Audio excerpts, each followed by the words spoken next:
this, one of the things I pulled was a piece by David Graeber in Naked Capitalism, nakedcapitalism.com, where he relays stories from women who, starting at one point in the protest, somewhere around mid-March, there seemed to be a systemic use of sexual assault against female protesters, in part as a way of trying to get nonviolent male protesters to become more violent and give the cops an excuse to quash them.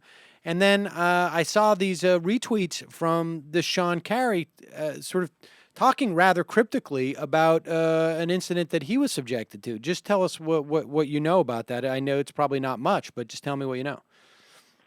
Sure. Well, Sean, has certainly been one of the more prominent activists in the movement, certainly leading up to May Day he was. And he tweeted about an incident basically at the end of the day on Tuesday around 9 p.m. or so. He was just kind of walking by himself towards the subway to go home after a long day and was scooped up by a bunch of plainclothes cops and, sort of arrested without any real charge or provocation, and was taken to a secret location and interrogated for a while, and then eventually I think he was released. But it's a similar story that I've heard of other protesters back in November, on November 17th, on that big day of action.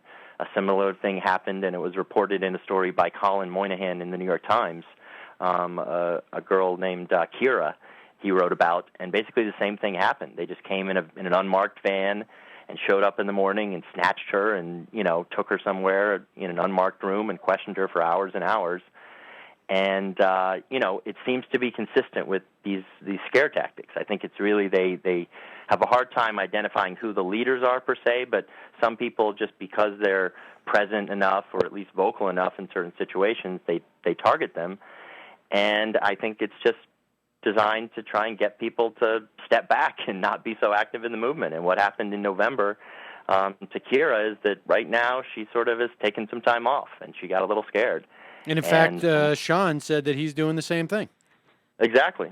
So, these are very young people, and, I'm not as young, and I'm not so sure I wouldn't be scared by the same thing. But, it's definitely troubling that they're using these types of tactics. And so to hear that they would use, sexual assault against women or something like that, that sounds certainly plausible, and frankly something similar that has happened that you heard about in Egypt, that they would target women and do that specifically to, both enrage the men and to scare the women away from participating.